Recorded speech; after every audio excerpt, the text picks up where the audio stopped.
Hello, hello. Hello. No, Dr. K, I haven't seen you in like forever. I know it's been a minute, but feels like yesterday. I know. And a couple times I'm like, I need to have a session. You're like, book. And then I pull it up and then I'm always pulled and I'm like, dang. Because you are here talking with us about biofeed back and you have done one for me, which was really interesting. I knew nothing about it when I sat down, and this was at the recommendation. I believe it was Hank who was like, "Go get a session, go get a session, don't do that yet." And I'm like, "I will, God." But so why don't you tell us a little bit about you and how you got into this field? And I'm like, oh, we actually have a medical doctor on talking. Yeah, so that's where I started. I was a medical doctor for 11 years, but I really just started to see that people needed so much more. And traditional medicine, as we're kind of seeing the system, I will flat out say to those that like it or don't like it, but the medical system is failing. So if anybody's challenged with that, I'm sorry. It's what's going on. I've switched. So I was a traditional medicine doctor for, and obviously still brush up on it, but I don't do traditional medicine anymore for 11 years, foot and ankle surgery, and then I moved on to alternative medicine, like I said, because I found people needed so much more. There is way more than just the algorithms we're taught in medical school. And right now we are in a crux of destruction and restructuring. And that's a whole lot kip and caboodle since good old fashioned COVID. So I went into holistic medicine, went into functional medicine, homeopathy, a lot of health, life coaching, because there's emotions are at the core of almost everything. And so I've been doing that for, gosh, I don't know, 9 years, 8 years. Time goes by so fast that I've stopped counting. So that's really where I'm at now, because traditional medicine is just not effectively solving the problems. I think traditional medicine is fantastic for acute situations. You break your ankle, you break your finger. Yeah, we got to pull it, put it back into place, sew it back up, whatever we need to do in those cases where things happen. Holistic medicine might speed up the process of healing, but if your bone's sticking out, well, we need to do something about that. Holistic medicine does not tackle those situations, unfortunately. And chronic healing is not, it helps it heal faster, but not in those instances. So that's where I'm at in a nutshell. So what exactly is biofeedback for all of those who have never heard of it or maybe heard whispers, but they're not sure what it is? Yes. Biofeedback. You may have heard of it as a device that helps you regulate your heart rate and maybe your breathing or some stomach issues. This is not your typical biofeedback device. It is stemmed from there somewhat. However, it is called an indigo biofeedback. It was originally the SKIO, and then the software basically changes and it upgrades. It was designed by Dr. Nelson, who is an absolute brilliant human. Like, I can't even go there. Like, he's probably from outer space. Designing a device that scans your whole system for everything that's going on inside. So basically, your regular biofeedback, you may just lay there and it helps you relax, and that's your traditional medicine biofeedback. And this has that stem. It can do some of that. However, it does 120% more.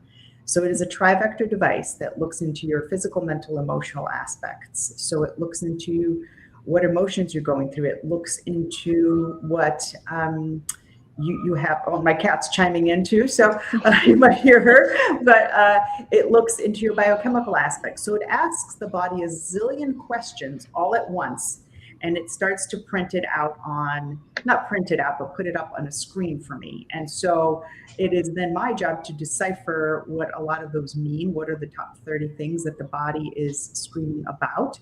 So sometimes you may think, well, I have a urinary tract infection, but that is not really where the situation is. Or my doctor told me I have this, when that's not really the source. The source of the problem is so much different. And then from there, we have numerous algorithms that we can send through the device to tell the body. Because at the end of the day, if you remember, when you were way back in high school or college or somewhere along the line, you learned about atoms, right? Positive, negative charges, chemistry, Mm-hmm. physics. At the end of the day, guys, we are a bag of cells, and cells have a positive and negative charge if you come right down to the core. So just like an MRI machine will coagulate all those positive and negative charges so that it can then put it together very miraculously or precisely to see your organ, that's similar to what this does. It will look, but in a much higher, much more sophisticated level. And so the body will respond to a frequency that's asked as a kind of like a question, and the body will respond with, yes, this lights up for me, no, this does not. So let me see if I can share the screen a little bit so you kind of see what it might look like. I don't know how well this will help, but we can see if we can do this and if it will help you. Does it show up for you guys? You see the screen with all the lines? Mm-hmm. Yes. Okay. So if you're all looking at this, this is when we do a calibration on somebody. I've kind of pulled myself up from previous sessions, but this is where it asks thousands of questions. And this list goes on and on. I mean, it will go on and on and on. And I mean, it'll go on and on and on. So my job is to really look at what are the common themes? What is the body responding to? So I'm going to stop sharing here for a second. But that's basically what it looks like. And then we look at, what's coming up. Oh, anger's coming up. Oh, the liver's coming up, or the kidneys are coming up. That's when we think the problem maybe is in the lungs. It's really in the liver or somewhere else. So when I first saw this, where did I learn it? I had a friend who did lymphodrainage. So if you've had a lymph massage ever, she had a device that kind of helped the lymph move and get the toxins out of the body. She knew somebody that did this biofeedback, and she's like, you have to meet this person. And at that time I was still doing traditional medicine, and I thought, why every doctor doesn't have one of these to help is beyond me. And so that's when I started on my journey with biofeedback. So it will send frequencies to help train the body to heal, because the device doesn't actually heal. It sends frequency to tell the body, hey, start healing. Hey, fix this. Hey, do this. So it will work on electromagnetic frequencies. It will work on your brain waves. If you're anxious, it will work on, you name it, it will do it. I have a whole book of protocols that we address. So sinus issues, gut issues, if you have a viral infection, whatever, name it, it will start working on it. So that's basically how it works. And it will work on emotions. So it shows me everything that's going on and how everything's connected into one piece and what we need to work on. So it's kind of like a scanning device and a training to heal device for the body. It's very cool. And I remember it was like really in depth. Yes. What would you say are the best type of conditions that biofeedback really, pinpoints on versus like traditional medicine? There isn't anything specific. There's a protocol for everything, truly anything and everything you can think of. So that I wouldn't say like, oh, it works really well on, gastric issues. It works really well on viral infections. It will deal with anything. It will deal with anxiety. It will deal with depression. It will deal with, detoxification. That's one of my favorites, because to me, detoxification is everything in today's society. But it will deal with pretty much anything and everything. I'm trying to remember back, like my list and what it was. I don't remember your list. It's been a minute. And now I wish I had that. So I'm like, oh, here's great examples. Maria, have you had any biofeedback done ever yourself? No. I've heard of it, and it was really interesting. So this is the first time I'm exposed to this, and I'm glad that you're explaining it, because what I heard is not necessarily what it is, Correct. So I did not know that there were two type of, there's a traditional and then there's the ones a little bit more advanced. So Correct. that's kind of cool. Yes. Not to be confused with the traditional biofeedback that you may go see or have done at I don't even know how much they really do that anymore. I haven't heard of it much. It's not like the thing to talk about these days. So what you would have done somewhere at a medical facility. Yeah. You would almost think it would be a little more prevalent right now because there is such an awareness, it seems, of like dysautonomia issues. Mm-hmm. And, that regulation of body temperature, heart rate, breathing, and, like things that you mentioned. And I'm kind of like, so why aren't they addressing that more? No, because it would actually help the body heal. Well, we don't want that because then you won't come back and pay another copay. Right. Let me see here. So like, does it also help in like emotional and mental issues, not just physical? Absolutely. So if somebody is simply dealing with anxiety, we have frequency therapies that we can, trainings, should I say, that help the body calm down and feel better. So you really just lay down to the main pieces. We need you in a parasympathetic state, nice and relaxed. So whether you're in person or virtual, this actually works virtually, believe it or not. We just need somebody to not be operating machinery virtually, just sitting on the couch. You don't even have to be present, or if you want to be present, I can go through all the screens. But if somebody's in person, we just have you relaxed in a chair and we send frequencies to the body so that the body goes, oh, we understand this.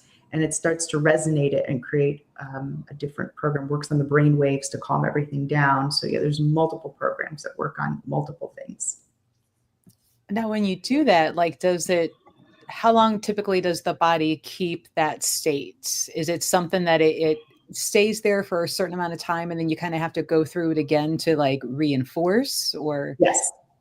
Yes. So eventually it's the course of, if you just have one session, then it probably may last you 1 to 2 weeks. And sometimes we need to maybe go back in and re-imprint it, but then it becomes more permanent, I think, as you go. Okay. I mean, not to say you're never going to deal with a stressful event, but, or however, you will become less reactive. That's the goal. Really. Yeah, that would be great to be like, this is going on, rather than, oh my God. Yeah. Does that also work on traumas also, like childhood traumas? Mm-hmm. Mm-hmm. So eventually that will, no, I mean, I can't say disappear or cure, but it will dissipate to the point that it won't be as, a trigger. Correct. We do have, I will share screen, but let me just find, there is one where we work on NLP, stress reduction and growth. Let me see if this is the screen. Oh, yeah. So let me share so you can kind of see. This is one of the screens that I use. It's making a little bit of noise, but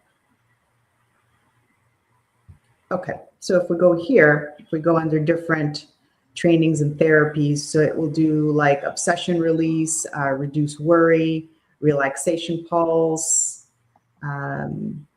stimulate creativity, activates inner potentials, treat fear and paranoia, anti-aging, bipolar, stabilize. So it will help, it will send frequencies to the body, like emotional allergy release. So it does a ton of things on that respect, if that helps. Helps you to see it a little bit better. But yeah, there's multiple programs and all sorts of things to help you release those emotions, or maybe even the traumas, the little traumas, big traumas that are stuck. Interesting. How have you had a chance to use it with any service members and maybe like PTSD? I have not, but I have colleagues that do work with service members with PTSD. I have not had those folks come across my playing field, probably because I advertise more as, or I was advertising more as, holistic healing and not so much the emotional aspects. But there are psychologists, I think, or people that work in the psychological field that do have one of these devices. There's not many people around that have this device, by the way. In Ohio, I think there's maybe 15, if I'm not mistaken. So yeah, not too many of us around. So that would be 15 in the in the United States or 15 in the state? In Ohio. In the In near Ohio. area, 15, there's probably 12 to 15 of us that have one of these devices, maybe a little more now. But it's not, it's not something we advertise all over the place because it obviously, if we feel something, then it's not there. And well, that clogs up the system, or could clog up the other system, the big system. Let's see. Because one of the things I was excited about, you being able to join us, it's like not only is she like a medical doctor, but she also kind of gets into the woo-woo side and the importance of that. Does the biofeedback kind of also kind of cross in there, even if it's just helping maintain a more calm, quiet state to either enhance meditation or to be able to ground more effectively? Yes. Like, it can kind of come over to the dark side with us over here in the woo-woo. The spiritual side, yes, it absolutely does. There are multiple frequency patterns that go into that. So it is not this strict medical, if that's what you're concerned about. Some people are very concerned about that. So it handles, like I said, it's a trivector device. So it handles the physical piece, the emotional piece, and the spiritual piece. It handles it all in one. Very cool. Mm-hmm. Something like that. That's always like if somebody were like, hey, I'm pretty good, I think, medically, but I just have a hard time calming the mind down, the monkey chatter to be able to meditate. That's something that you would be able to help them with. Yes. Because I hear that a lot from a lot of our friends that come into the store. They're like, I just can't get my mind to shut off. Mm-hmm. It's a very common concern. I'm like, well, judging by the couple kids you brought, I can see why. They're adorable, but they're keeping you on your toes. I can see why. Because when you do get the quiet time, it's not really quiet because now your brain is running through all the stuff that you still have yet to do. So that's a good thing now to be like, hey, I know a lady with this really cool machine that might be able to help you. Her name's Dr. K. Go call her. There's that, and there's a lot of other simple things that we do because if there's brain chatter, then what are we distracting ourselves with to looking at what's underneath? That's always the big topic. Yes. But yes, it works on brain waves. It works on all sorts of things. And sometimes I toss some of my own, healing technologies in or dive deep with somebody. So looking at all angles, looking from all glasses, that is really important.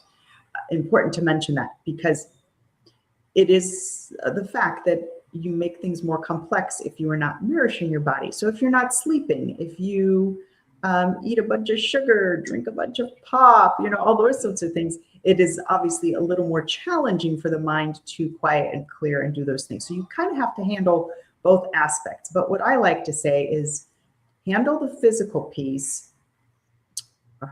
What way do I say? Handle one of those pieces, and whatever's left over, then we have to handle energetically. So I usually handle the physical piece first, or sometimes the emotional piece based on the client that I see, because I usually have this intuitive sense of what needs to be tweaked a little bit, and whatever's left over, then we may need to do some supplements or something like that. Yeah, because usually handling the emotional piece first will quiet things, and then the body can heal so much faster. But if there's like some other little things, then we handle that afterwards. Now, have you had a chance to have a client be on the machine and then also having like Reiki or pranic healing happen at the same time to where you can maybe see like the changes in the readouts? I have not done both at the same time. I think that's too much because don't forget it's still a frequency. So if the person's already getting a frequency, there's only so much the body's going to handle, right? Okay. So if the device is already inserting a frequency and then you have somebody doing pranic healing or Reiki, then that may be an overload for the system, and it will, the device will actually alarm. That's the other thing I will say. So the body will say, okay, too much, this is too much frequency for this person. This is as much as their body can handle right now, and it will alarm, and I actually have to click the alarm and click off of whatever it is that I'm doing, because the body will respond and say, hey, okay, we need to integrate what just happened just like if you detox too fast, too hard. I actually talked to somebody yesterday. She was doing the detox foot bath and a detox supplement protocol. And she's like, I have this rashes underneath my arms. I'm like, well, that is just too much. You can't be doing the detox and doing the foot bath every single day. That is just, especially if your stomach is stuck. So same with the device. It will say, okay, this is too much frequency. Here's an alarm, click the alarm, go stop the page that you're on and either finish the session or go on to something else. So I think trying to do a pranic healing and a Reiki on top of this or doing it at the same time, I'm guessing the system would probably alarm and say, okay, there's too many frequencies coming at this person's body. Because don't forget, we're not just this meat body walking around. We are in an energetic system.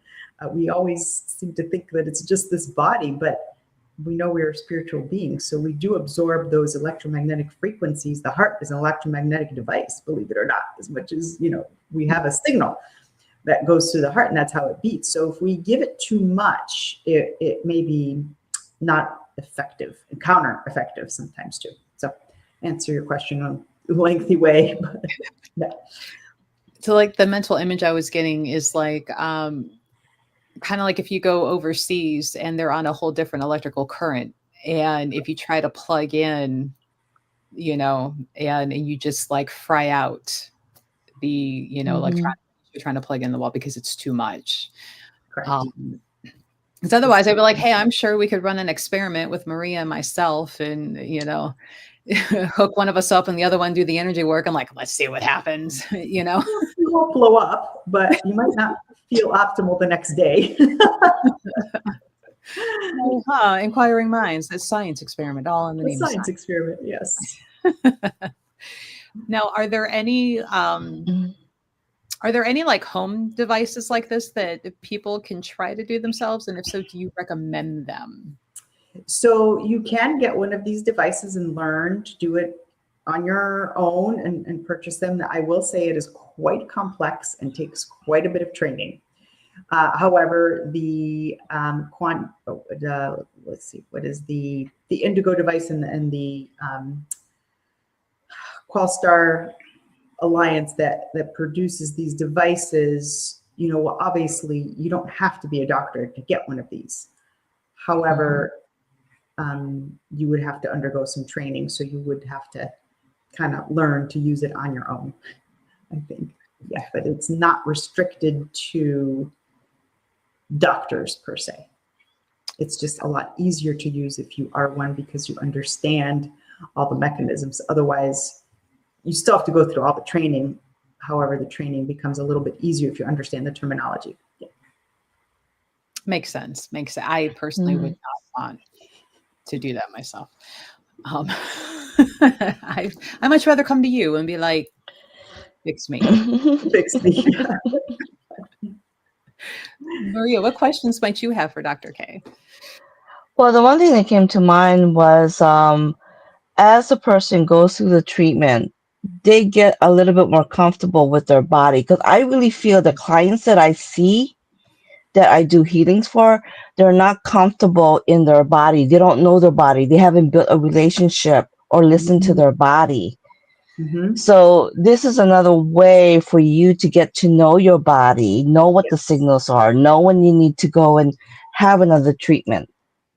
So that's the one thing that came to mind, which is cool. If they're not in their bodies, then where are they? Well, they have their, they're just living their life, but they're not paying attention, or they haven't built a relationship with their bodies.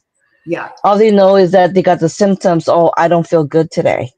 Yeah. Or I'm going to call off sick because I don't know what's wrong with me. I just feel under the weather.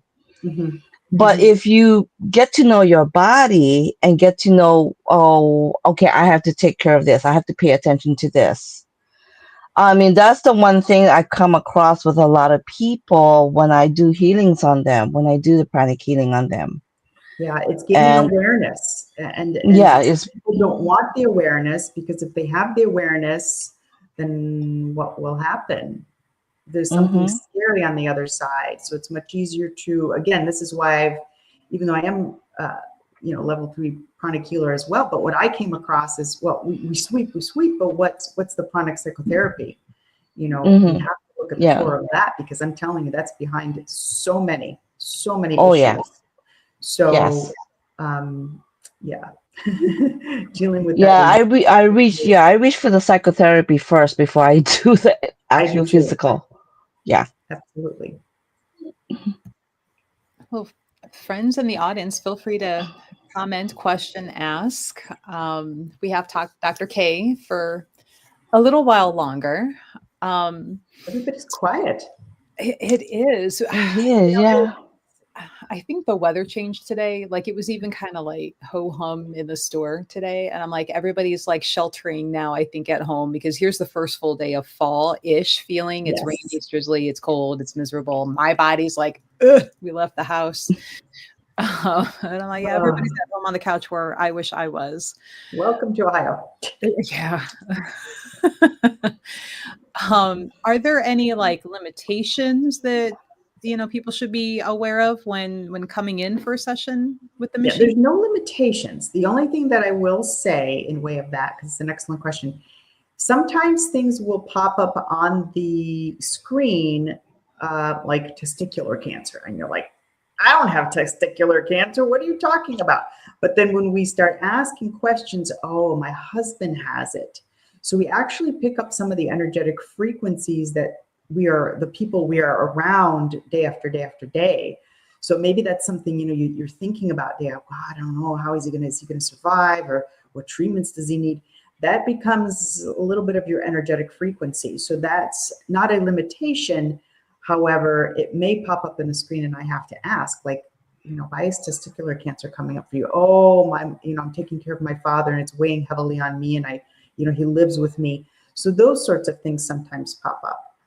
So that's not necessarily a limitation, but just something to look out for, that it doesn't always mean you have something, but I have to ask some other questions around it, because if there's an affiliate to an energy you're around that's permeating your situation, it might pop up on the screen. Well, I mean, it makes sense if you're the caregiver for that person, Right. and you're going to be in that energy field, it's going to kind of seep in a little bit, which is Right. interesting.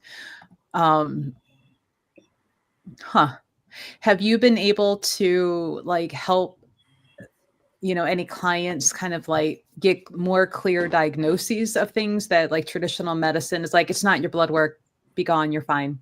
Right. Yes. That's what this is for, because they will tell you everything's fine, but you're like, but I don't feel good. And you might think, I had a client that, what was it? I'm trying to think back. So he ended up with primary amyloidosis, which is a very significant condition that affects the heart and the kidneys. However, when he first started coming to me, the adrenals and liver were coming up. So I knew that this was the source, because the detox, he was coming up so toxic. So the adrenals are saying there's an alarm going on in the body, and the liver kept coming up, and the liver is your main detoxifying organ. So if those toxins are not getting out of his system, then lo and behold, it's going to activate other cells. So the doctors couldn't find anything. I know there was some heart trouble. I'm like, I don't know if this is the heart. The source of it is the liver, because it's not detoxifying properly. So that's an example of how this works sometimes, to say, well, why does this keep coming up? I have to ask. I have to dig deeper. I have to ask more questions. And I can have the device ask the body questions as well, like, is this beneficial, or is it not beneficial to do this or to help? Rather than the doctor telling you something like, oh, you just have a rash, when the source of the rash is some kidney issue that you have going on. It works in those senses. Also, this works really well for animals. So in virtual sessions for animals, there's also a mat you can put the animal on, or put the mat in their little cage if it's a little cat. Animals respond so much more easily to healing, because they're not so wound up like us people here as humans. So there's a whole animal program on this as well, where you can send frequencies to animals, scan the animal, and give it some help as well. So that's a side note that I love to do. Even the fur babies can get help. That's awesome. Absolutely. Now, speaking of your client with the liver and the heart, like, have you found like say if he took your report and went to his traditional regular medicine doctor and go, here is this, I need you to dig deeper. Do you find that other like primary caregivers are open to getting this information and finally taking that step to cross over into more depth research? Or are they kind of like poo-poo away with this? It's too far out there, out of my scope, and I don't want to deal with it.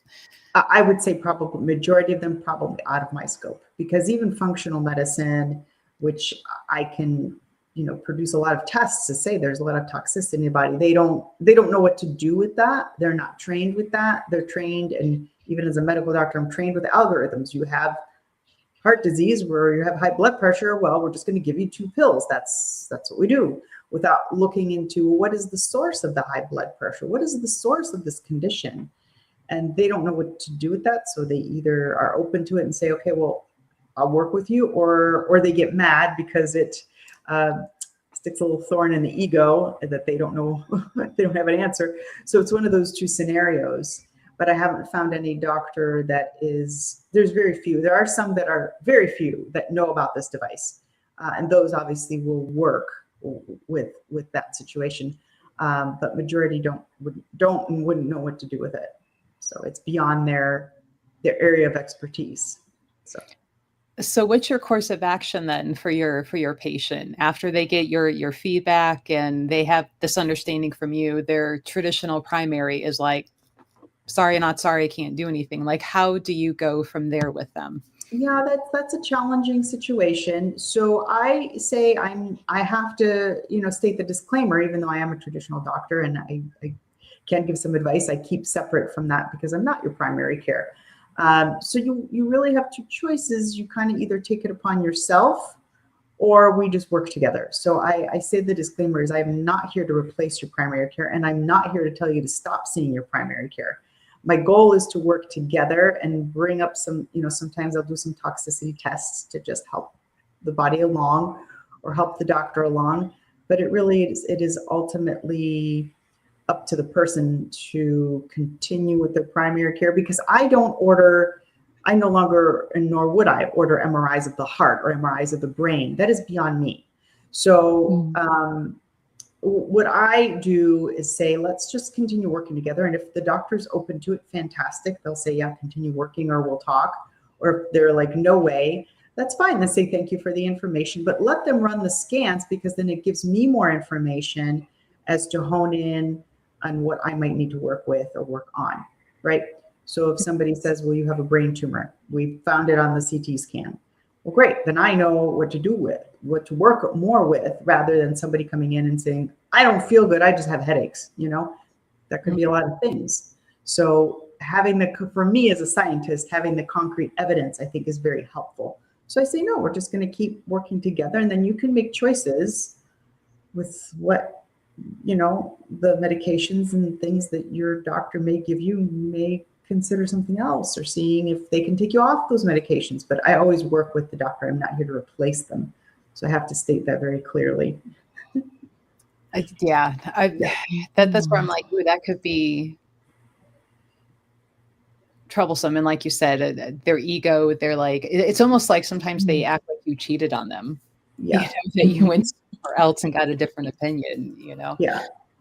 Oh, so I'm like, oh, how does that, come about? But it makes sense. But we're just not taught that in medical school. And if you read the history of medicine, it is absolutely fascinating with Rockefeller, and that homeopathy and all these sorts of things were a part of medicine eons ago. They got removed once certain people took over the system, and money buys things. So that's how medications were introduced. And so now these types of things are coming full circle, and medicine is changing in that respect, because people are seeking it again. The doors are being opened. But yeah, all these things were present many, many, many years ago and have gotten pushed out, but are now working their way back in. And I think we are heading into a time where we are all going to be working together, and frequency therapy is very much on the horizon.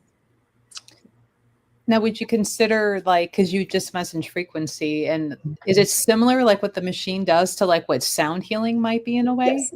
Yeah. Mm-hmm. Oh, Yeah, there's a lot of, there are some programs in here that do have a sound that is emitted, but it all is frequency therapy, just like sound healing has a frequency. The body can respond to those types of things. Huh. Interesting. Yeah, it's fascinating. The machine. So when a person comes to see you, they get hooked up to this machine. I mean, how does that work? Yes. Oh, yeah. So you get a harness, you get this piece that goes around your head. It's just like a little halo. Okay. It's got some wires that's connected to my computer. And then you also get some wristbands, and they're also connected to the computer, and they go around your ankles as well. So if we're doing an in-person session, that's how it works. So I usually have a little bit of a reclining chair, so you're just comfortable. You can keep your eyes open. I have people like, can you just give me a blanket so I go to sleep? And I'm like, that is perfect, because you're getting to a total parasympathetic state and the body's quiet and it can listen.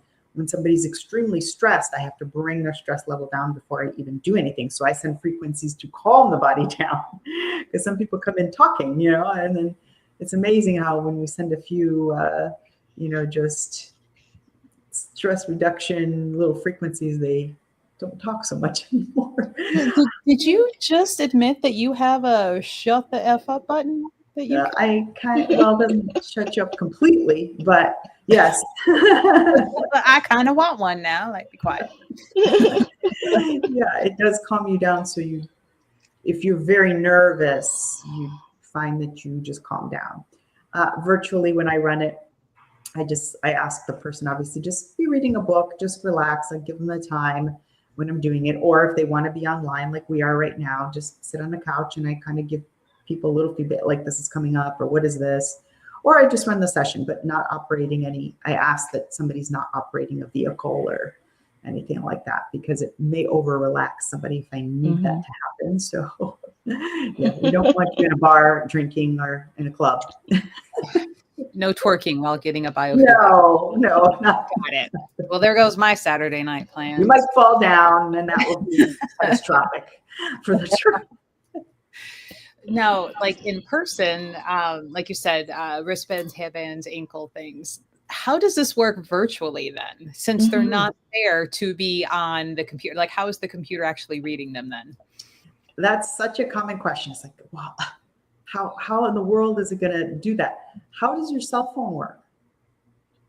When you call somebody in Italy, how does it find them?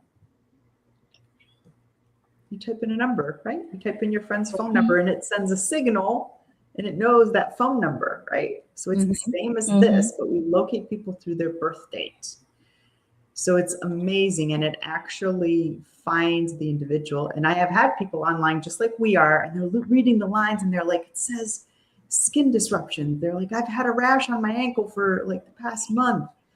So they will see things, and because sometimes I will share the screen and the things that it is saying that are coming up, and they'll be like, yeah, it says I've been angry. I've been really angry with my boss lately, and things. So it is legitimately finding the frequency of that person, just like your cell phone will go out and find your friend in Italy when you call them. Huh. Interesting. I was ready to be like, there's the part that you lost me on. I know. It is kind of tricky. It's like, well, how in the world? But it does work. It does. So what if there's another Melissa with the same birthday? How does it know me and not the other one? That's a very good question, but it does find you. We put in your first name and last name and your birth date. So that's how it locates you. Okay. Not trying to disrupt, but I know somebody would be thinking that. So of course, legitimate questions to ask. And that's why when the screens pop up, I say, so sadness is coming up. What's been going on? They're like, oh yeah. So and there's always something that pops up that's very exclusive to that person. So I can validate that we are dealing with something. And especially if I've done one session already in person, that's even better. Then the rest it knows you even better, and the device starts to know somebody if they come for repetitive sessions. Very cool. How about when someone is going through a grief, but they're not ready to kind of release that yet, but it shows up in their biofeed, report? How would you Well, work that through with a yeah, that's person? something that I would bring up because it's important to bring up. So I am very direct. I don't, if we're going to heal, then you're here. If you've already made it in my chair, then there is a part of you that is stepping up to receive something. Whether you are there 100% and ready to let go at 100% level, as you know, people will heal at the rate that they are ready to accept the vibration of the healing. So some people move a little slower. Some people move like that and release it right away. So the device will do the same thing. And again, it will alarm when the body says, okay, enough. We've sent this signal multiple times. This is as much as the body's going to do today. So I do bring up the grief, or I do bring, if they say, man, my stomach's been just an absolute problem. I said, okay, well, grief is coming up here. What has been going on? And majority of the time they will be willing to share some, or maybe not the first session. They'll come back the second session because it's already turned on a little switch. They go home, they think about it, and they're like, oh, okay, well, if I really want my stomach to feel better, I've thought about what you said. So they'll open up, and it may take 2 to 3 sessions by the time they are completely ready to release it. It's just like I said, some people come in and they're crying and they're ready to just let it all go. And some people are, they're not aware that that is the connection. However, I bring it to the surface to say, we might want to look at this connection to your physical being and how it's responding to the lung problems that we have going on, the situation. And some people are only going to heal at the rate that they are ready to. And we know that, right? We cannot, the device will not force healing on you. So it won't. It will help you to inch along, but it is not there to fix you in one shot, if that makes sense. Yeah. Just like anything else, even with pranic healing, right? They have to match our vibration to, we are only the channel to create the vibration, create the door to facilitate. And the device is the same. So however much someone is ready to release that is as much as is going to go in the garbage can that day. I was just scrolling through your website, One Ripple Effect, and yeah, the Biofeed Back's not on there because I don't do a whole lot of this anymore. It's only really by request. I do. That's okay. I do more. We're revamping the website, but I'm focusing a little more on the emotional piece as the core, because a lot of people don't know about this too. So I don't advertise it quite as much anymore, but it's still out there. So if somebody types in Biofeed Back my name, it'll pop up. So, okay. So, another forum. So if they track you down, you are still being like, yes, let's do this, Correct. Yeah, I won't say no. We're not doing it. Like, actually, after you've done all that research and to find me, no. Absolutely. Right. No, I won't do that. It was just challenging for me to really hone in on my zone of genius. The device has its own zone of genius. But we were doing a whole lot of different things. So for somebody that's to requests, I will gladly do it.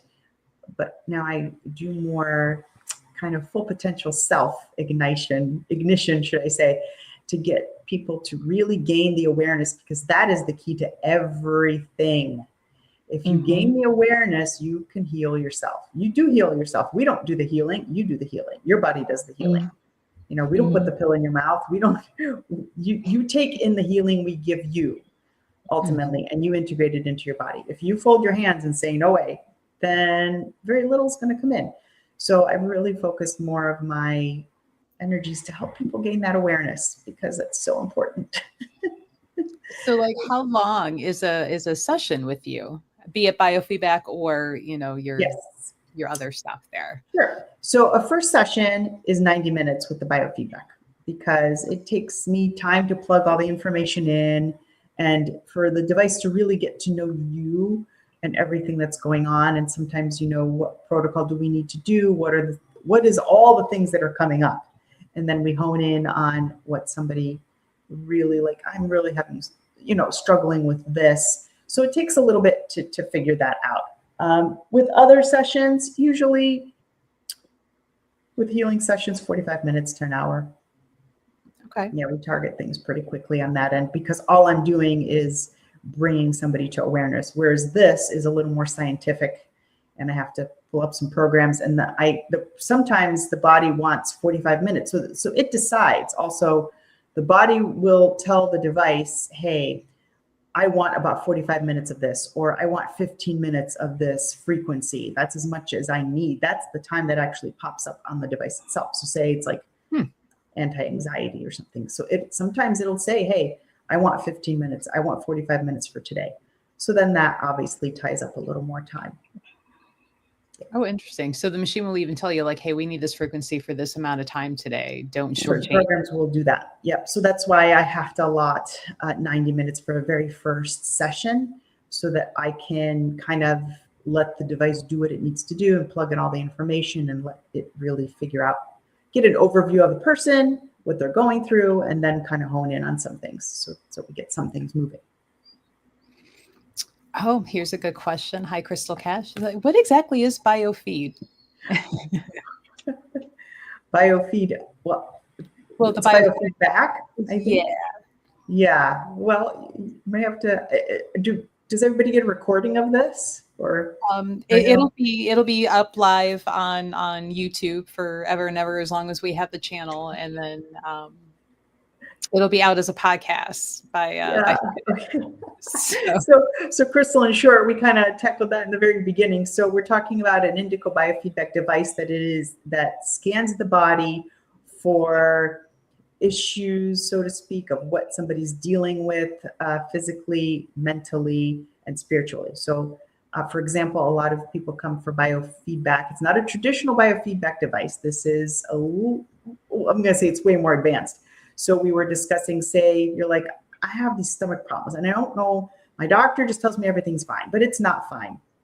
So this is a device that actually kind of goes in, scans, and sends some frequencies to the body to help it start healing, or, getting more to the root cause of what the issue is. So we have multiple amount of algorithms that, you name it, the biofeedback device can look for it, help it, viral issues, sinus issues, spiritual issues, emotional issues. It handles everything. So I hope that answers your question in a very quick nutshell. Yeah, because you're right. We did go into quite a bit and like how it works and how it can even work remotely. Right. So it's pretty interesting. And is the OneRippleEffect.com the best way for people to get in touch with you?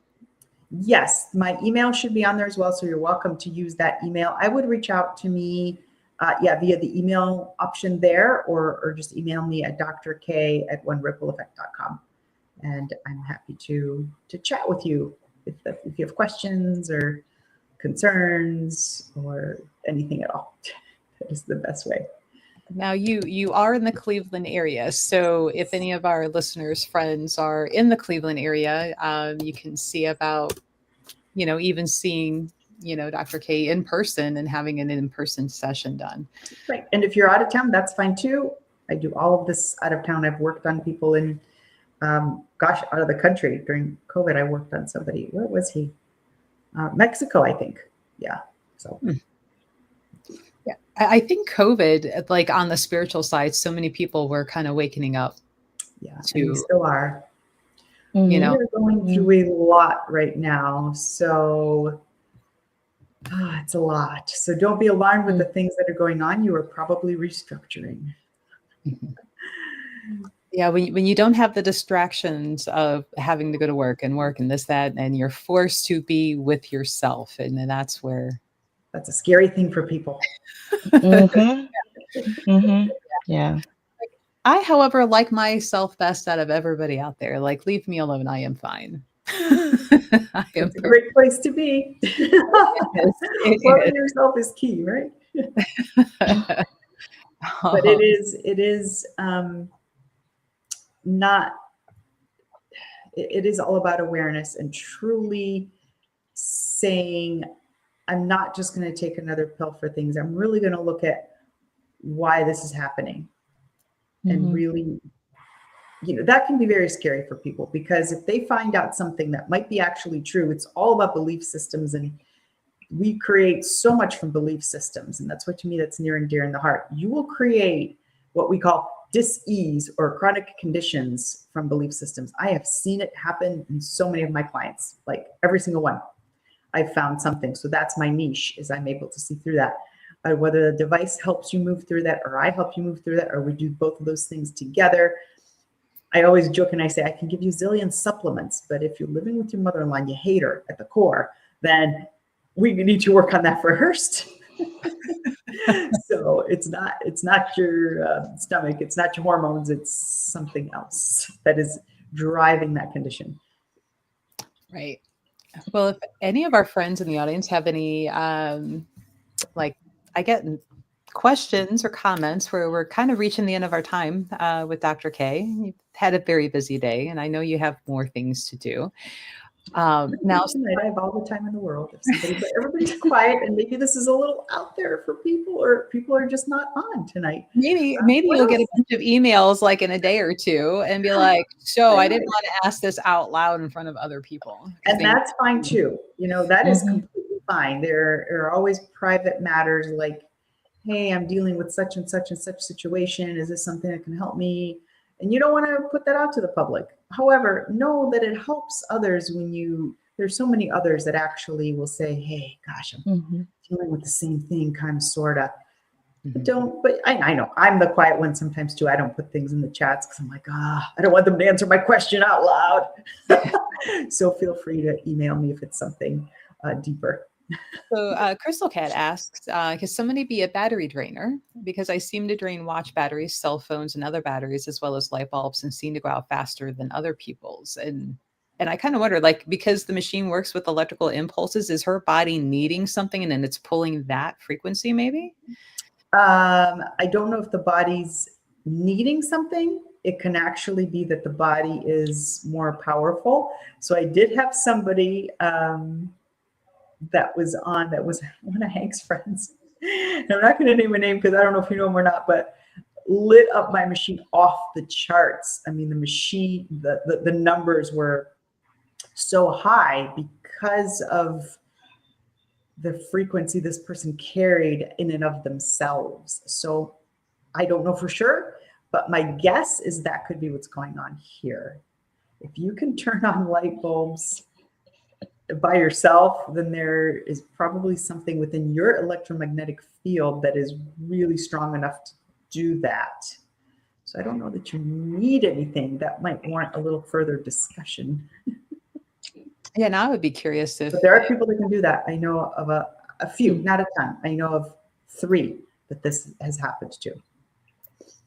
I know in the shaman training, I've been able... And I wasn't trying, but the light above me would end up popping out, ooh. But it may have a kinesiology type of, certain people have that gift. They can bend a fork with just their eyes. They have the kinesthetic ability, and that's, we all kind of have it, but for some people it's just turned on. It just is. So that is my guess as to what's going on here. And to learn to regulate that. Do you remember in my session, if it took a minute for the machine to read me? And I asked this because we have an aura machine where you have the hand thing that you have to touch. And that machine will never read me. And I have to really, really throw out energy to get it to pick me up. And I'm like, energy's too big to fit on there. And I'm like, do I have such low electrical impulses that it can't, pick that up? But I'm like, ooh, I wonder. I can't remember if the Biofeed Back machine struggled. No, it reads everybody in a 3-minute. Everybody gets a 3-minute calibration. So it calibrates to that person. And then it will pull up that kind of matrix, as we call it, and with a lot of other numbers. I've never had anybody be at 0. If somebody's really depleted emotionally, then yes, those numbers will be lower. Or if somebody like Hank's friend was I'm like, wow, I don't even know what to do with these numbers. I've never seen numbers like this before. They're like alien numbers. Then they'll be super high. but there's never a time where it's like, oh, that something will say difficulty sometimes it'll say difficulty calibrating, but it always ends up calibrating. I might need to just run it one more time. I don't remember if that was the case with you. I think it spit out numbers. And I think I sent you I usually send an email.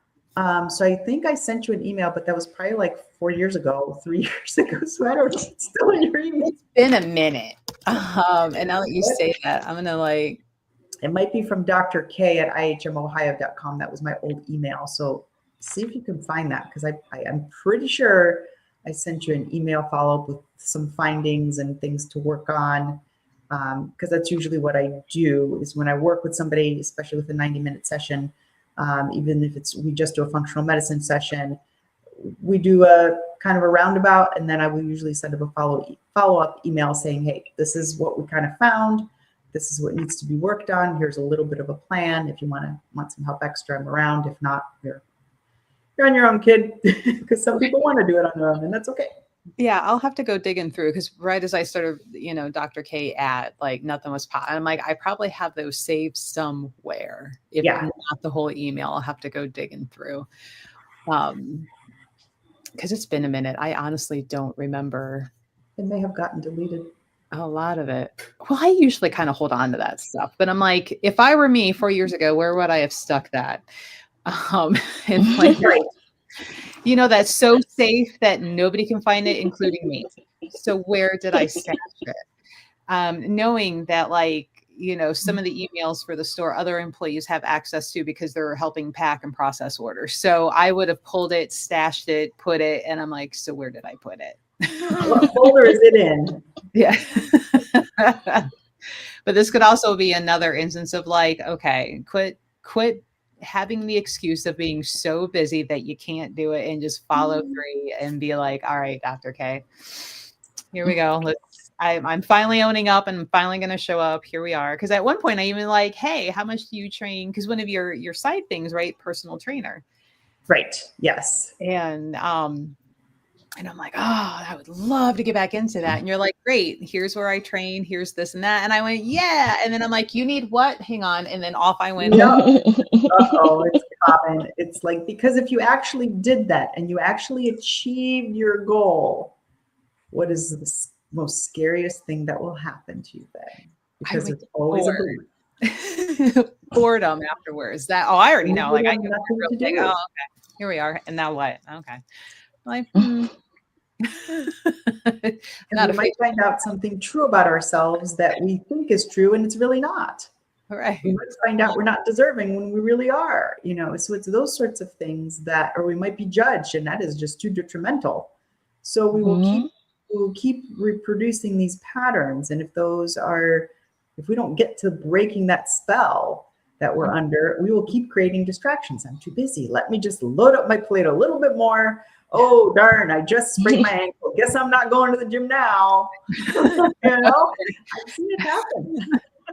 I'm like, poor Dr. K. She's probably like, that Melissa, she ain't showing up. Fuck her. No, I there's no judgment with me, because I've gone through it, girls. I know what it's like.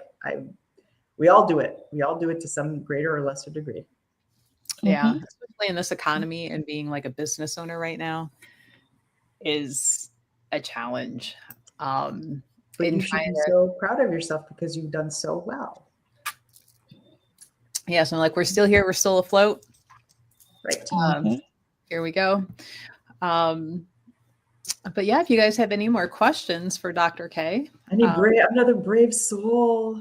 Yeah.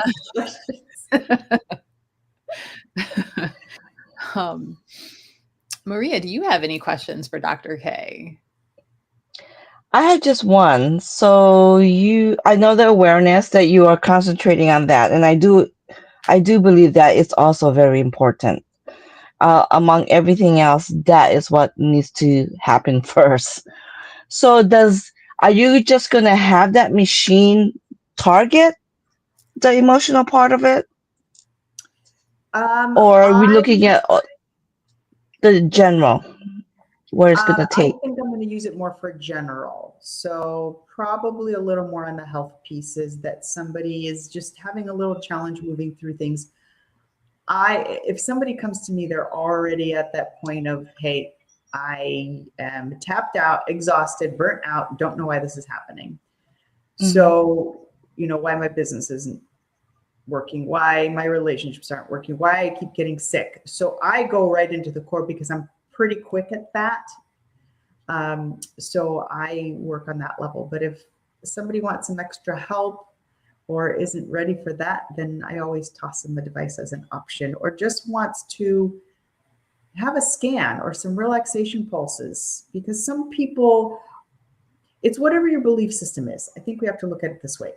If you very much believe in medicine and that is the way, I'm not here to change your mind. I'm not going to say, no, we're going to work on we're going to get pranic healing. Darn it. This is what we're going to do. And they're like, no, I don't know what that is.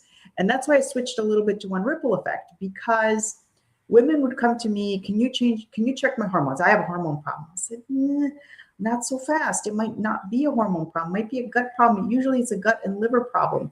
But if somebody is hell bent on, I can't, change your mind if you're committed to keeping your stuff, as I say, or if you are committed to the scientific aspects. If you're committed to the scientific aspect, then we will use that route. We will use this machine.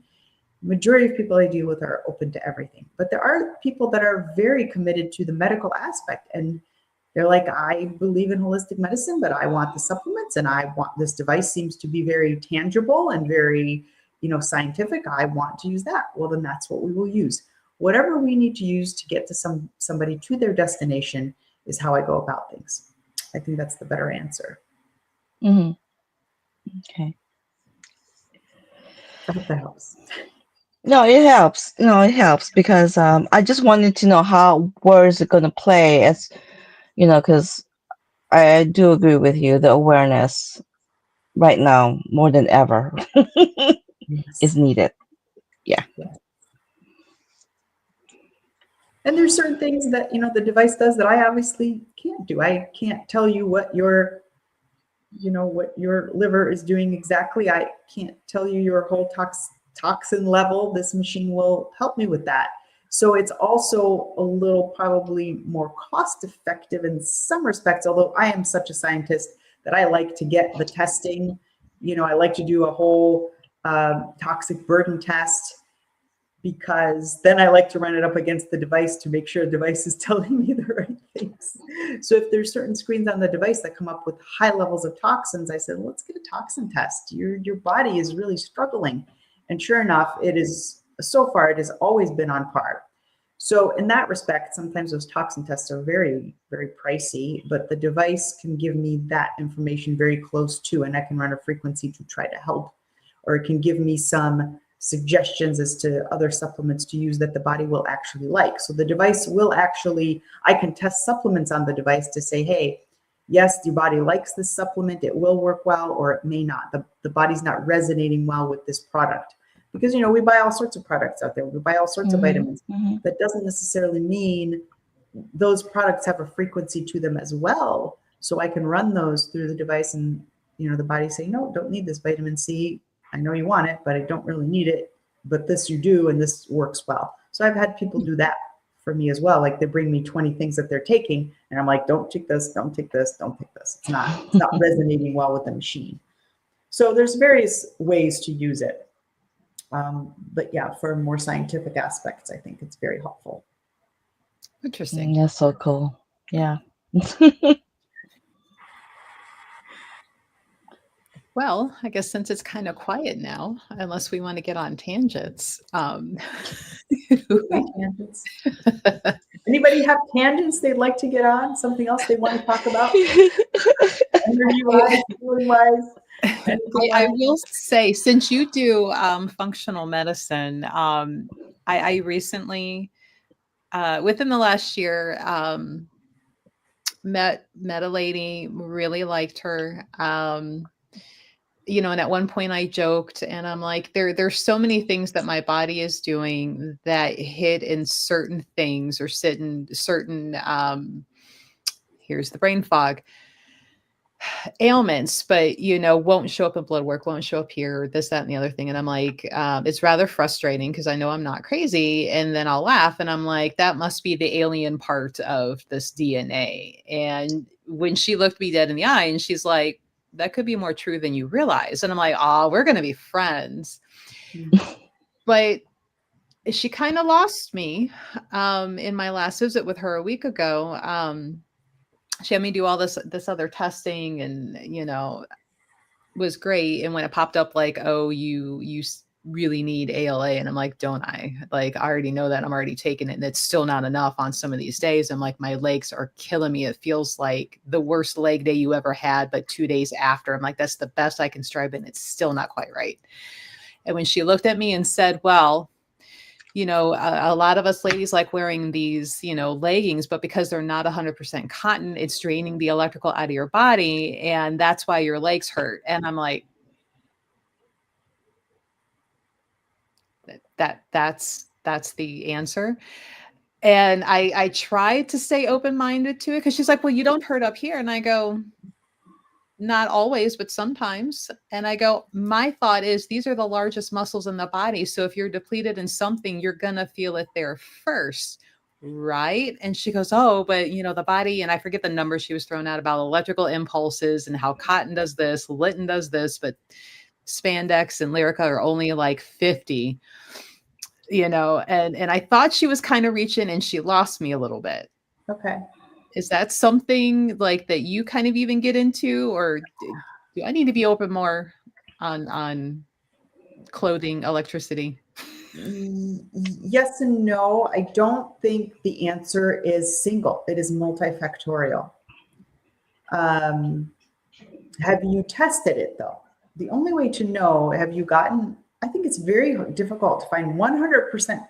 I don't know about you guys, but it is very challenging to find something that is 100% cotton. I mean, you can get some like socks and things online, but try maybe some shirts. But I have not found leggings that are 100% cotton. Right. Not even jeans really anymore, Correct. or. So have you tested it with some article of clothing that is the closest to 100% cotton you can find? So the closest are like, they're technically like loose fitted, like running shorts, but to me they're pajamas because I sleep in them. So you will not catch me outside in public in them because they're pajamas. Right. Okay. On my days off, lounging around the house, doing, tidying up and everything, and just kind of in my bummy clothes, cotton t-shirt and shorts, like, no, my legs will still hurt. And that's where I'm kind of like, I'm not hearing intuitively that is the answer. Here's a interesting answer that is very woo. But have you heard of the personalities where the bipolar personalities and studies that they've shown and done that when there's certain people that have bipolar disorders or schizophrenia or whatever, they have multiple personality disorders. One personality they will test and that person is completely healthy. Yet when they split into the other personality, that personality has a tumor and they find it. Wow, really? This gets so far and so deep that if it's a belief system and you can actually switch to another belief system where you are completely healthy. So for you, my little intuitive hit is look at where your belief systems that you are or have these conditions that will not resolve no matter what, and how long they've been cycling for you. And that's a lot. That's deep work. Yeah. It can happen quick. But if we want to hang on to it because that has been our comfort zone, we do not know how to navigate in the health way.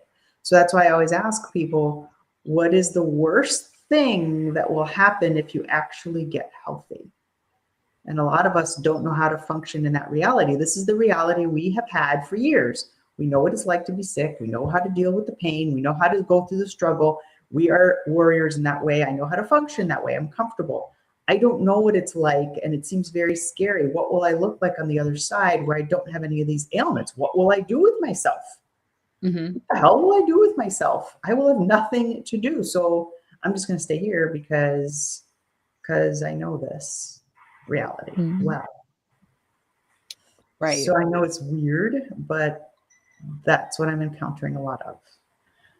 Well, you get to, Because like we have clients that will come in. I'm like, that's how they identify. If they are no longer this person, then it's like a loss of self. Exactly. And the loss of self you have to hold somebody's hand through that. I think that is a challenging thing to go through, to shed the old self. And I've just done that. And that's a scary thing, because who am I if I don't have this anymore? And then it's like almost automatic retraction. You really have to spell break somebody through that. And that's a process that I've been following Brian D. Ridgway. I think he's very good at that. That's what he does. I've been doing some of that, but really taking somebody through their process, holding their hand and saying, okay, we're gonna pull that piece identity of you out, and we're gonna shed it. But that is challenging to do. You really have to provide an enormous amount of love for that person and help them through to the other side. It's a big shift. It is a shift. However, if you want the other side, be open to it and open your heart to it. That always stops people. Okay, on that note, I'm out of here. Crickets. Yeah. Because we've built an identity, and you cannot create a new reality from an old identity. And Maria, I mean, I love Pranakila. I love Master Crow. I love Master Cooksey, but I feel like they don't address this deep enough, the identity piece. No, not the identity part of it. It's something that I came across when I started working with it. Yeah. I came across it. I call it the comfort zone, because you're comfortable in that zone. You want to stay in that zone, but a part of you wants to get out of that zone. Correct. And I have brought this up to some clients, and they do like, okay. Because listen, we squirm. We're like, I don't like this. Get rid of this disease. I don't like this. But when we're like, okay, let me help you through it. Well, I don't know. Because what does the dis-ease do? My husband loves me more. This is a very silly example, but I've seen clients be sick so that their husband, who, didn't pay them a whole lot of attention, but now does because they're sick. Well, that's the way they're getting love, because they don't have enough self-love for themselves. So I can't get rid of this. Even though I tell you I want to get better, deep down I don't, because then the love will go away. And then we have to bring you back to your full potential loving self, that you do not need anybody. And that is the tricky work for people, the dissonance and crossing that bridge for people. That is the deepest work. When you step in your full potential, you can feel like that. You truly can.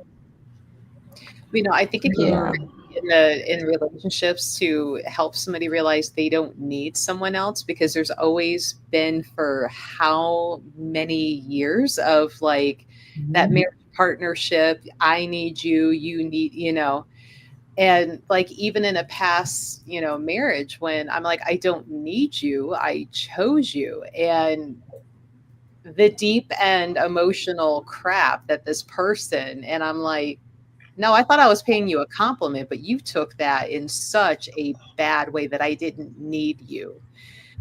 Well, that's they're reflecting to you something to learn, and you are reflecting to them a wound that they need to heal about themselves, because they need to be needed somewhere.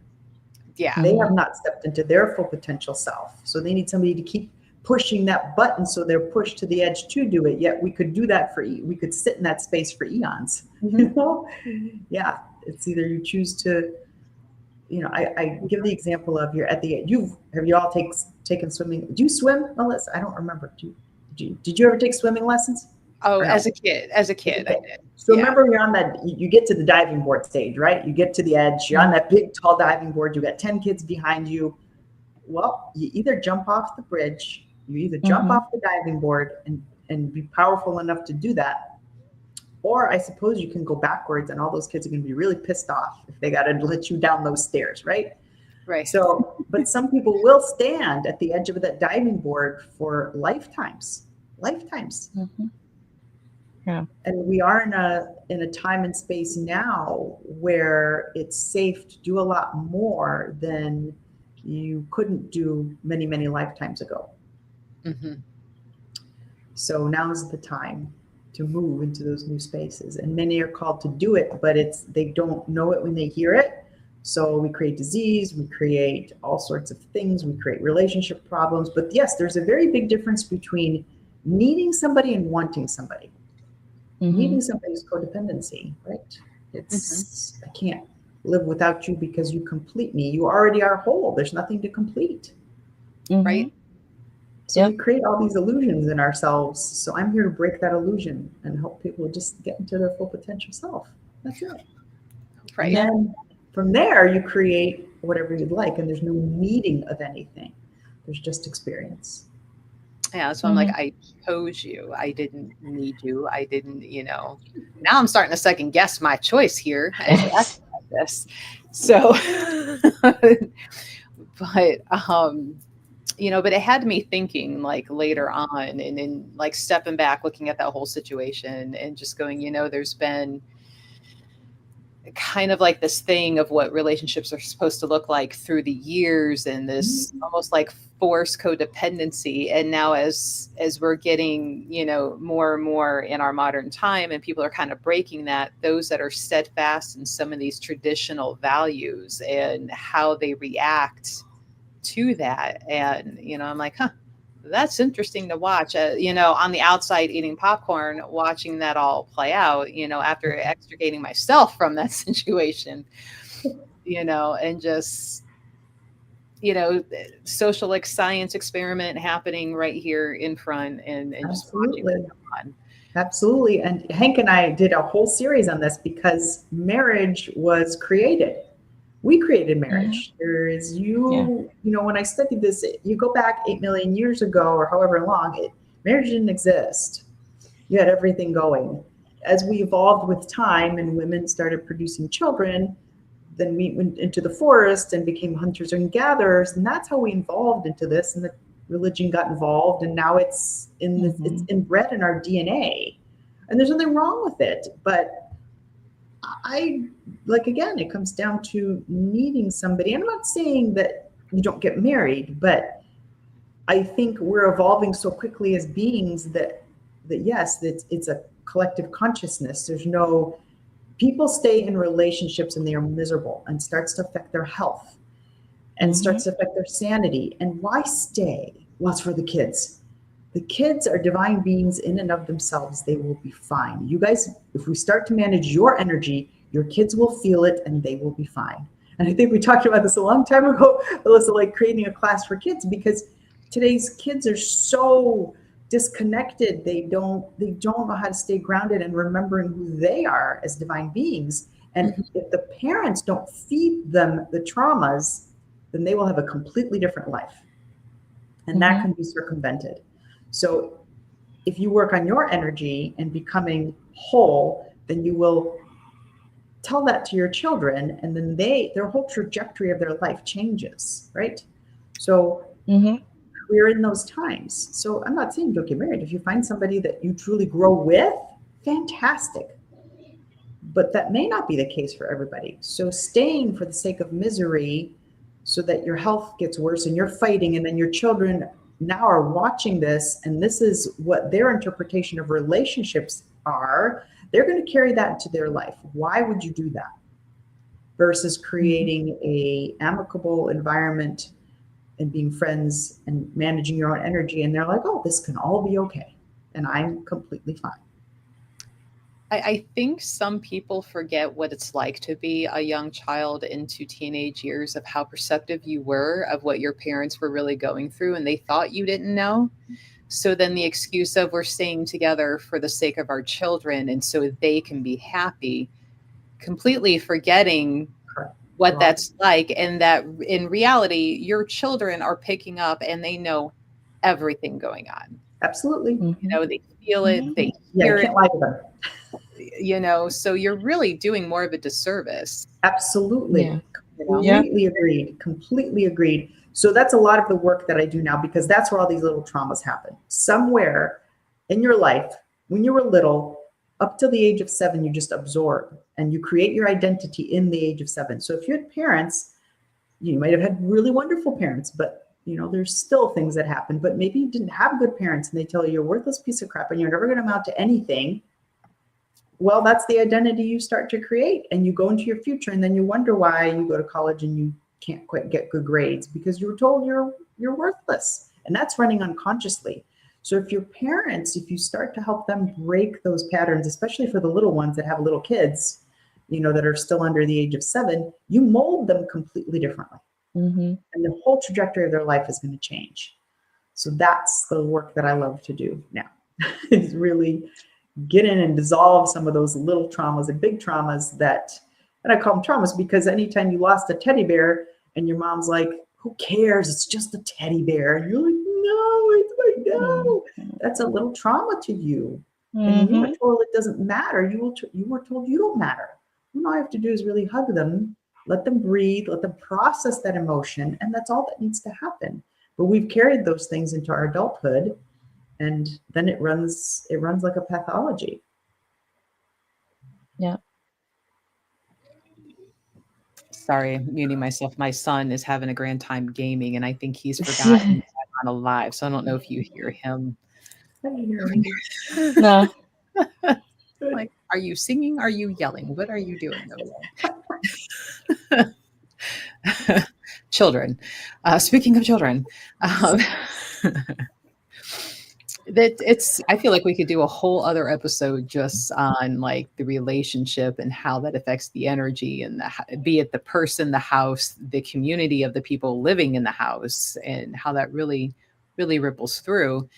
Because I know we all have our own personal experiences to validate and to speak from. Plus, you have the actual, medical training behind it to be like, yeah, actually, and here's some proof about that. And here's how this works. Yeah, but you're absolutely correct on that it's more detrimental sometimes to stay together because these kids are so in tuned. You can put a smile on your face and we're fine. What happy? They know. You don't have to say a word. So they're not able to process that because if you don't say anything, they won't, They know you're not happy. So you're better off, I think, having that discussion and being friends and creating an amicable, cohesive environment that breaks that pattern. So Kids are resilient in positive spaces. So, to make that break, explain why, and then everybody is amicable in, the visitation weekends and you make it like they are so going to thrive more than coming home to a house that immediately feels heavy and draining, and it's uncomfortable to even somewhat be happy because of what's going on, and that's where it's just kind of like, don't you remember as a kid you knew more than what you parents thought you did? Like, don't you think your own children are doing the same thing and know the same thing?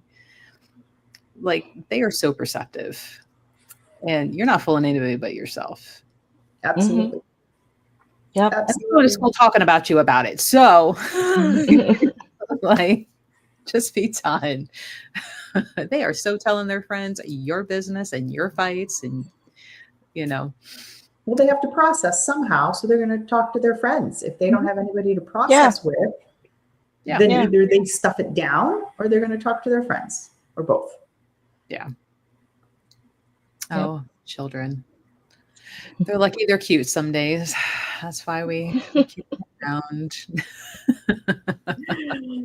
I only have one. Maria, you've got 2, and so I can only imagine having more than one and running through. Well, they're 12 years apart. They're both they're 12. There's a 12 years apart between these two. Yeah, I broke a cycle with my own family dynamics, and I always reminded my kids, you're more powerful than anything in this world.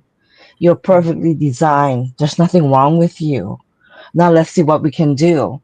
And they have really thrived into the world. I mean, I have my daughter who I think she's going to work on her 6th degree, but she wanted to be a professional student, and then I have a son who has 2 degrees. So I've always reminded them, you're more powerful than anything in this world. You're perfectly designed. There's nothing wrong with you. There's absolutely That nothing is wrong with you. beautiful. That is perfect. I love it. And I like whenever something was going on, I talked to them. I took, and that was something I did not have when I was growing up. I had it with my father, but he passed away when I was young. I did not have that with my mother. I did not. Absolutely. Mom is, don't say nothing. It's not happening. That's it. And it was a complete denial mode, how she did it. But I do, I also do that with my clients too. And I realized that, and I say, I want you to understand something. You perfectly designed. There's nothing wrong with you. Exactly. There's nothing to You fix. just, yeah, there's nothing to fix. I just kind of plant the seed when I see someone, and this person is completely going through a lot, and I just see a few things, and I mention a few things, and before they leave the session, I say, I want you to remember something. You perfectly designed. There's absolutely nothing wrong with you. But we need to do critique a few things, and that's it. That's all I'm here for. Yeah. So true. Mm-hmm. I was still looking for that email. Where did it go? Maybe I'll see if I don't know. I have to go back through mine and hope I didn't delete it when I sent.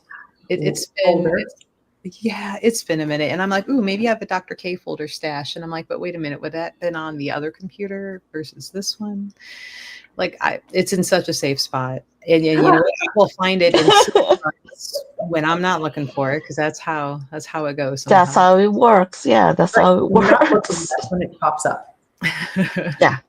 When you're not Because I was looking. even scrolling through our Facebook chat, and I'm like, was it in there? Like, is it a false memory? It was an email. Maybe I saw it in, Facebook Messenger. And I'm like, no. I'm like, huh, where did I put I'll look. I'll see if it pops up for me. But that might have been under my old email, so I'll have to see. That will be from I don't know. I have to check if that was from my newer email or my old email. It might have been from my Dr. K at IHM Ohio email. So I have to see if I can still pull that up. I still have that recorded. All right. Well, silent crowd. Any last questions? Last minute questions, safe space to ask, no judgment. Others might be asking or thinking the same thing. Mm-hmm. In the meantime, you can get a hold of Dr. K at drk@onerippleeffect.com. Also at that website. She can help you do all sorts of things. So many things. Well, we're all here to serve in our own way. So Maria, we're all here to help people in our own zone of genius. How's that? Thanks. But well, thanks for joining. I'm glad we were able to get you on, because you're a very busy lady. And I'm like, oh man, the odds that we're going to get her before the end of the year is probably going to be real slim. Oh, nonsense. You're like, I don't just say. I was like, Marie, I got the doctor. We're going to date with the doctor. I love these. I could do these all day long. But yeah, thanks for joining. And my mind's already like, oh, we could talk about other topics if you have time, like children. And I know you were starting to put together a class for kids and grounding and, calming. That never happened, but I think it needs to. It's resurfaced. This is the 4th time it's surfaced. So I don't know. Maybe we need to put our heads together and do something for that. Yeah, I think so. Our young people, I feel like they need all the support we can give them. Absolutely. And, There's a lot of confusion. Yes. Yeah. And I mean, they're our future. So we need to enable them to be able to handle that future. And if they, you know, these young people might be our doctors later on, and we want them to have a good understanding of life before we, you know, send them out to go do whatever they do. Right. So, Well, there's always a yin and a yang, and we have to remember that there is what we call, there's light and dark, and the light's always recruiting, dark's always recruiting, and that's just part of the experience we have on the planet as earthly beings. So it's not bad or good, it simply is, and it just, yeah, helping them remember who they are at the core. Oh, yeah. Our children, we love them. But again, thanks for joining. Thank you. Yeah, and hopefully everybody can join us for the next. Yes, and we'll schedule another time with you to come on, and we'll get some topics going. And oh, that would be great. That would be fun. I enjoy this. And if you have any that, you know, we maybe haven't talked about before, something like, hey, I'd like to talk about that, like shoot me a message. We'll get that going. Absolutely will. Let me think what pops up. Okay. Children relationships are always a good one. Yes. Yes. That's a very It's a big one. That's a big one. Always a hot topic. It is. Like, what did you do with yours? I don't know. But, well, thanks for joining, and we hope everybody can join us for the next episode of the Healer's Corner. And bye, guys. Bye. Have a wonderful night. Bye. Bye.